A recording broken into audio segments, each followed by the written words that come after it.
এগুলো ডকুমেন্টেড হয়ে আছে আমার দেশের পাতায় পাতায়।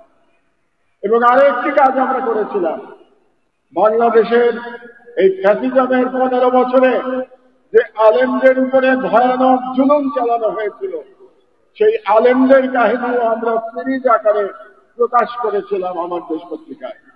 এবং সেগুলো প্রথমবারের মতো বাংলাদেশের আলেমদের উপরে কি পরিমাণ জুলুম হয়েছে সেটা বাংলাদেশের কোন জাতীয় পত্রিকায় প্রথমবারের মতো আমার দেশে প্রকাশিত হয়েছে।